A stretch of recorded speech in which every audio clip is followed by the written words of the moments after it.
오늘 우리에게 주시는 하나님의 말씀은 여호수아 16장 1절부터 10절까지의 말씀입니다. 우리 같이 읽도록 하겠습니다. 요셉 자손이 제비를 뽑아 나누어 받은 땅의 남쪽 경계는 여리고의 요단강에서부터 여리고의 샘 동편에 이르고 여리고에서부터 베델 산간 지방으로 올라가는 광야에 이른다. 그리고 베델에서부터 루스로 나아가서 아렉 사람의 경계선을 지나 아다롯에 이른다. 서쪽으로는 야볼렉 사람의 경계선으로 내려가서 아래쪽 베토른 경계선을 지나 게셀에 이르고 그 끝은 지중해에 미친다. 요셉의 자손 곧 므낫세와 에브라임이 이 지역을 유산으로 받았다. 에브라임 자손에 속한 여러 가문이 받은 땅의 경계선은 다음과 같다. 그들이 받은 유산의 경계선은 동쪽으로 아다롯 앗달에서 위쪽 베토른에 이르고 또 그 경계선은 서쪽으로 나아가 북쪽 민므다에 이르고 동쪽으로 돌아서 다하나 실로에 이르고 이곳을 지나 야노아 동쪽을 지난다.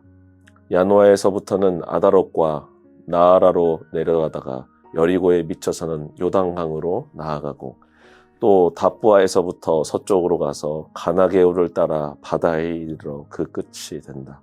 이것이 에브라임 자손의 지파에 속한 여러 가문이 받은 유산이다. 므낫세 자손의 유산 가운데는 에브라임 자손의 몫으로 구별된 성읍들과 그 주변의 마을들도 있었다. 그러나 그들이 게셀에 사는 가나안 사람을 쫓아내지 않았으므로 가나안 사람들이 오늘날까지 에브라임 지파와 함께 살며 종노릇을 하고 있다. 여호수아 16장을 얼핏 보면 지명과 경계선만 나열된 어떤 행정 문서와 같이 보일 수 있습니다. 그러나 이 본문을 천천히 읽다 보면 하나님께서 어떻게 당신의 약속을 현실로 옮기시는지, 그리고 그 약속을 받은 사람들이 어떻게 그 은혜 안에서 책임 있게 살아가야 하는지를 우리는 발견할 수 있습니다. 하나님께서는 이 땅에 하나님 나라의 일을 계획하시고 진행하실 때 사람들에게 약속만 하시는 분이 아니라 그 약속을 실제 역사 속에서 이행하시고 지키시는 분이십니다. 하나님께서는 당신의 약속을 우리가 딛고 살아가는 이 땅의 지도로 바꾸시고 믿음을 경계선으로 바꾸시며 은혜를 관리해야 할 삶의 영역으로 바꾸십니다. 본문에 등장하는 여러 지명들, 여리고에서 베델로, 베토른에서 게셀로 이어지는 구체적인 이름들은 단순한 지리 정보가 아닙니다. 오히려 그것은 하나님이 주시는 은혜와 기업이 얼마나 실제적이고 현실적인 자리 위에 놓여 있는지를 우리에게 보여줍니다. 여러분, 우리가 고백하는 신앙은 뜬구름을 잡는 추상적인 개념이 아닙니다. 우리가 살아가는 땅에서 구체적인 책임을 지고 구체적인 순종으로 살아내는 과정이 바로 신앙인 것입니다. 그래서 이 땅의 이름과 경계가 기록된 이 본문은 사실 우리 삶과 전혀 무관한 말씀이 아니라 오히려 현실을 가장 깊이 찌르는 말씀일 수 있습니다. 우리가 함께 이어서 볼 여호수아 16장 4절을 한번 보도록 하겠습니다. 요셉의 자손 곧 므낫세와 에브라임이 이 지역을 유산으로 받았다. 4절에서는 요셉의 자손 곧 므낫세와 에브라임이 이 지역을 유산으로 받았다고 말합니다. 이 말씀 안에는 세대를 관통하는 하나님의 신실하심이 담겨 있습니다. 창세기에서 시작된 요셉을 향한 하나님의 뜻과 축복이 이제 여호수아 시대의 역사 속에서 구체적인 기업으로 성취되고 있는 것입니다. 하나님은 한 사람을 세우시고 약속하셨을 때 그 약속을 단순히 그 사람의 생애 안에서만 끝내지 않으십니다.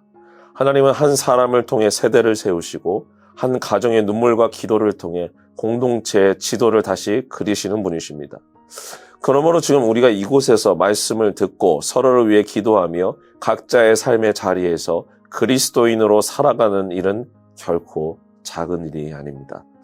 저와 여러분이 오늘 붙잡는 순종과 헌신은 단지 나 하나 잘되기 위한 신앙이 아니라 우리의 자녀와 그 다음 세대를 위한 길을 열어가는 하나님 나라의 씨앗이 될 수 있는 것입니다. 우리가 여기서 또 한 가지 눈여겨볼 것은 이 본문이 경계를 매우 길고 자세하게 설명하고 있다는 점입니다. 이것은 단지 땅을 나누기 위한 행정적 절차만을 의미하지 않습니다. 성경에서 경계는 공동체를 살리는 질서이기도 합니다. 경계가 분명해야 오해가 줄고 기준이 분명해야 갈등이 줄며 책임이 분명해야 사명이 선명해집니다. 하나님은 영적 열심만이 아니라 공동체의 구조와 질서를 함께 세우시는 분이십니다. 그래서 이 말씀은 오늘 교회에도 중요한 방향을 제시합니다. 비전은 여러분 선언만으로 완성되지 않습니다. 비전은 구조가 될 때 비로소 살아 움직입니다. 하나님이 주신 사명은 이러한 역할과 책임의 분배 안에서 구체화될 때 공동체가 건강하게 자라날 수 있습니다.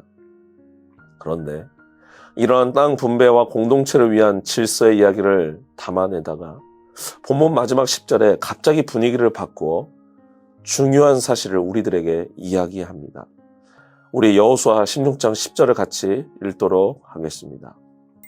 그러나 그들이 게셀에 사는 가나안 사람을 쫓아내지 않았으므로 가나안 사람들이 오늘날까지 에브라임 지파와 함께 살며 종노릇을 하고 있다.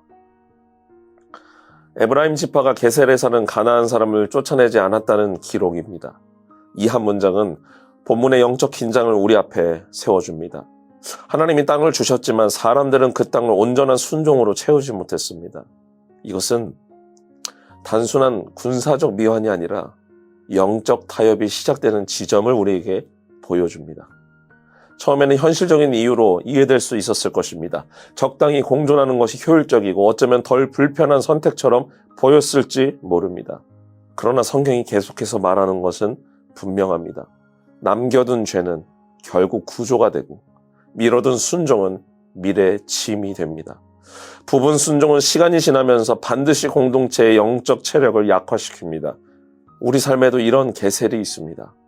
끊어내야 하는데 남겨둔 습관이 있고 정리해야 하는데 미뤄둔 관계가 있습니다.